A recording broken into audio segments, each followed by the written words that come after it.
Why red heifers and amazing biblical archaeological discoveries are all happening together right now. Perhaps you haven't noticed, but one right after another, amazing biblical archaeological discoveries are being uncovered in Jerusalem and in Israel. Are these just random discoveries, or are they part of a divine plan? One that's linked to the finding of the 5 perfect red heifer candidates? Is there a divine method in what appears to be just happenstance? Is Jerusalem being set up for what will be the final act of the world's nations? And will these archaeological finds play a role? Plus, will these discoveries ultimately cause many in Judaism to eventually come to faith in Messiah? Wouldn't that be great? This is Bible teacher Nelson Walters, and today we're going to look at some of these discoveries and how they might fit together as pieces of a divine jigsaw puzzle that will allow events to take place as prophesied and that will build faith in the people of Israel. And not just the people of Israel, but in Christians as well, in an incredible way that I think we have never had the opportunity before to do what we're going to be able to do when these sacrifices of the red heifer happen. This isn't just some feel-good video. This isn't just some video that has information that you find interesting. This is a video that potentially can change lives of Christians around you, in your small groups, in your churches, people on the street. It's the kind of thing that God wants us to use to take action. And when we get to the end of this video, and I want you to watch it all the way through, you'll find out what those things are so that you can be part of the divine plan as well. So let's start with a quick biblical outline of what prophecy tells us will happen in the end times in and around Jerusalem. In Daniel 9:27, we see that the twice daily sacrifices will once again be done in Jerusalem, because in this verse, it indicates they're eventually taken away by the Antichrist at the midpoint of Daniel's 70th week. In Revelation 11:2, we see a holy structure, likely a temple, standing on the Temple Mount, and that worship will be taking place there. Most importantly of all, in 2 Thessalonians 2:3-4, it indicates that the man of sin or Antichrist will sit in this holy structure before Jesus can return to rapture or gather together his church. So ultimately, the events in Jerusalem are going to lead to the final, finished jigsaw puzzle piece, the return of Jesus and the resurrection and rapture. So, the first discovery, the living discovery of the 5 perfect red heifers, might lead to the first red heifer sacrifice in 2,000 years. And the recent archaeological discoveries, as you're going to see, fit in with that possible ceremony. If you follow this channel with regularity, you know that a ceremonial burning of a red heifer or red cow is necessary in Judaism for what they term ritual purity. We have several videos on the red heifer, and we've put links down in the description if you want more detailed information about this subject than we're going to give you in this video. What has been discovered in Israel over the past few years, and why these red heifers are important. But in a nutshell, without this ritual cleanliness outlined in Numbers 19, Jews feel they are unclean and unworthy to ascend to the area of the Temple Mount in Jerusalem where the temple used to stand and where the sacrifices are going to take place. Thus, without the ashes of a red heifer, they feel they're unclean and unable to do the sacrifices or worship in a temple or whatever other structure happens to be there on the Temple Mount. You have just seen that without these things, Jesus will not return. So the red heifer appears to be a key ingredient to the end times. Now, Christians know that true purity comes from the once and for all sacrificial death of Jesus on the cross, which the red heifer sacrifice was just a symbol, an Old Testament foreshadowing of what Jesus was going to do on the cross. But because those in Judaism don't have faith in Jesus or his death and resurrection, they believe they need these ashes to provide them with this type of purity. The bottom line is that the end-time events of twice daily sacrifices and temple worship depend on these red heifers, and recent archaeological findings are linked to them. That's the part most people don't know.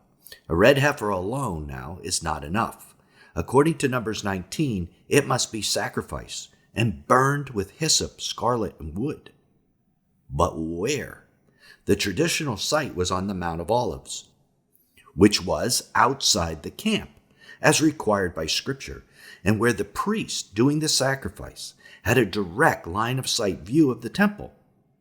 This site, where the sacrifice is to take place, was recently discovered by an Israeli archaeologist, Jonathan Adler, and was purchased by an American group to facilitate a future sacrifice.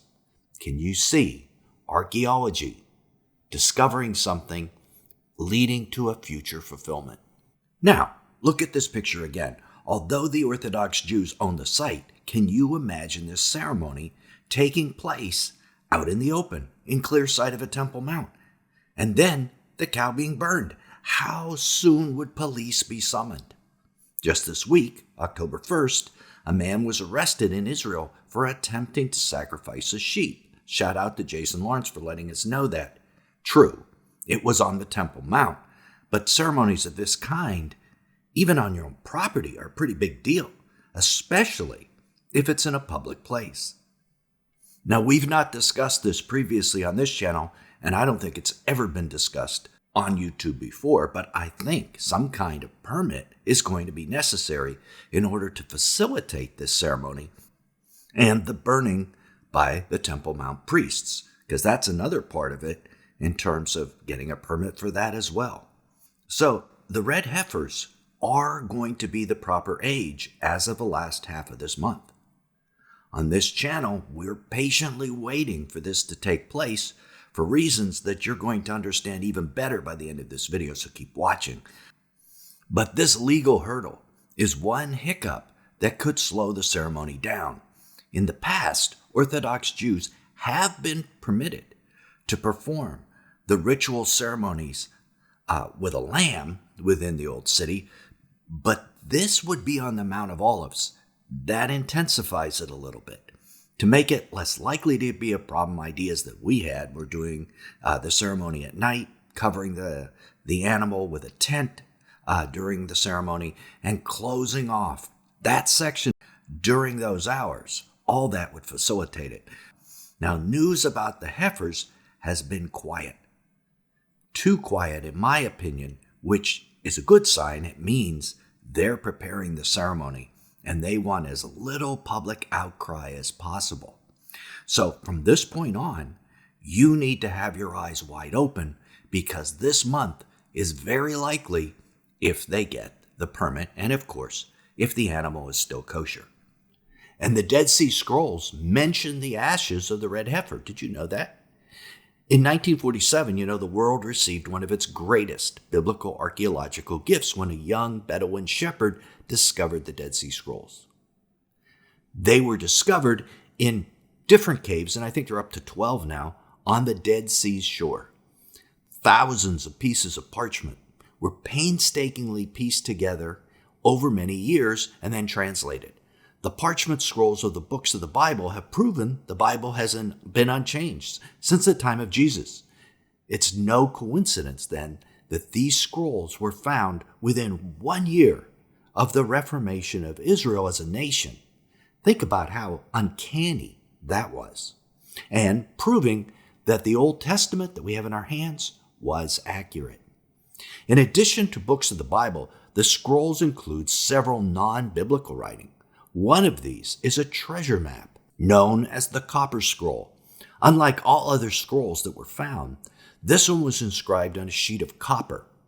And unlike other scrolls, which date back to around 300 BC, it's believed this one is older, possibly written by contemporaries of Jeremiah the prophet prior to the exile to Babylon. And as we said, It discusses hidden treasure. One of these treasures is a container that holds the ashes of the previous red heifers. Jews would love to mix the ashes of a modern sacrifice with the ancient ashes as kind of like an insurance policy that the ashes are truly kosher. Although interesting and certainly of possible benefit, the official position of the Temple Institute and the modern rabbis is the original ashes are not necessary, so they don't have to go looking for them. All that is needed is the ashes of a modern heifer to be mixed with living water. So after a red heifer sacrifice, which could likely take place in just a few weeks, where are they going to get this living water? That seems important. And guess what? It's an archaeological discovery that's going to give it to them. They'll get it in the Pool of Siloam, or, as you may know it, the Pool of Siloam. According to the Gospel of John, the Siloam pool was where Jesus sent the blind man that he healed to wash the mud from his eyes. The Siloam pool has always been considered one of Christianity's most sacred sites. The pool was destroyed and covered over with dirt after the First Jewish-Roman War back in the year 70 AD. The precise location was only rediscovered in June of 2004 when construction workers attempting to repair a water pipe in the south of Jerusalem's Temple Mount area uncovered several ancient steps and part of a colossal pool dated to the age in which Jesus lived. Its discovery marked a historic moment in the field of biblical archaeology and in the quest to begin ritual sacrifices again. Ironically, ones that also ended in 70 AD. Now, the connection to the start of sacrifices is linked to the water in the pool, not the pool. The pool was fed by waters of the Gihon spring, carried there by the Siloam tunnel. Thus, it was living water or moving water, and it was the traditional site for drawing water that was used to mix with the recently burnt ashes of a red heifer in a vessel, Numbers 19:17. This produced a mixture they called the water of lustration. The mixture was then what was sprinkled on a person by dipping into this mixture and sprinkling it on the person. So, the discovery of the Pool of Siloam, was it a coincidence or part of a divine plan for making this future red heifer sacrifice incredibly dramatic? I prefer that it was part of the plan. Now, another archaeological find in Jerusalem related to the heifers was something called the Pilgrims Road. The ancient road was discovered in the city of David, and after years of archaeological digging, it was dedicated after the digs were completed in 2019 in the Trump administration. The road was preserved under the debris from the Roman sack of Jerusalem in 70 AD, there it comes again, and was used by pilgrims to ascend from the Siloam pool to the Second Temple, or the Temple Mount, according to historical descriptions. Worshippers would mikvah, or baptize, in the waters of the pool and then ascend clean to worship in the temple. It is likely that water from the pool ascended this same road during the yearly water ceremony during the Feast of Tabernacles. And, as we said, the man born blind whom Jesus healed also likely ascended this same pathway after washing in the pool to present himself to the priests at the temple. And the water to be mixed with the ashes of the heifer also likely went up to the Temple Mount on this same ancient pathway in probably what was a very elaborate ceremony. So, we know you watched this channel because you get information like this that you just don't get anywhere else. And if you're liking this video so far and you're going to really like what we have to say next, then please like the video. Take a second and hit the like button. It sends these videos out to a broader audience, and I think a broader audience needs to be informed about this now before the red heifer sacrifice takes place. So, let's get back to the heifers. I want you to imagine sometime in the next month that one of these heifers brought to Israel in 2022 proves to be kosher. Next month, it will have turned the proper age, so it will be ready for sacrifice. Imagine it is taken to the historic site on the Mount of Olives, used for these sacrifices under the cover of darkness, because it's going to need to be done stealthily so it's not disturbed. This site is in control of the Temple Institute, as we said. The animal is then sacrificed and burned on the Mount of Olives, and the ashes are placed in a ritually pure stone container like it was back in the days of Moses. Then, after a prescribed waiting time, the water is gathered from the Pool of Siloam in an amazing ceremony and carried to the Temple Mount area, and the ashes are mixed with water, living water, for the first time in 2,000 years. So what kind of impact will this ancient ceremony, performed on the original ancient sites, carried up the original road to the Temple Mount, have on the people of Israel, most of whom are not only non-Christian, but also atheist in regard to Judaism as well? Fully half of the ethnic Jews in Israel are secular with no interest in God at all. But once this ceremony takes place on the original site, on the Mount of Olives, with the original water from the Pool of Siloam, and a procession up the ancient Pilgrims Way, will that change some of their minds? Likely, in my opinion, I think many will recognize this 2,000-year-old ceremony that hasn't happened in that long is not a coincidence, especially now, during this time of great distress among the nations. And they're going to begin to turn back to Judaism. The impact, though, will likely be even greater on Christians, both in Israel and around the world. Pastor Howard Bass was interviewed by this ministry, and he said most Israeli Christians don't think about the end times at all, but they will once a red heifer is sacrificed. And the same is true of Christians in other nations. The sacrifice of a red heifer is a sign that the end times are here. So sleepy Christians will begin to awaken. Once that happens, they will begin to search for what the prophecy means. Let me repeat that, because it is the most important point in this entire video. When that happens, and sleepy Christians begin to look around, they're going to search for what this prophecy means, and all end-time prophecies. They're going to want to know where they are in the end times.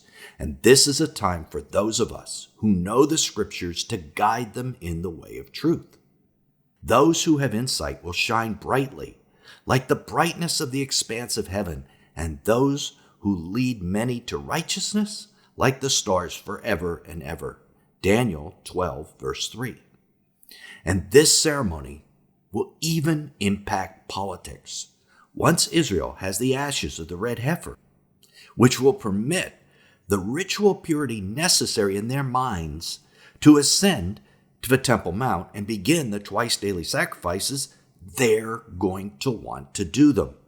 And a lot of these secular Jews that are secular now who see this happen are going to want it to happen as well. People from all over Israel will begin to pressure their politicians to negotiate a covenant with the many to give them permission to do this. This covenant, of course, is what's going to launch the 7 years, the 70th week of Daniel, or the tribulation as some call it. We believe Israel's agreement with its Arab neighbors will only be a portion, though, of what the covenant with the many is going to entail. It's going to be a worldwide covenant, in our opinion. Click right here to keep watching and discover just how close to the tribulation we might be. Till then, this is Nelson, and I'll see you there.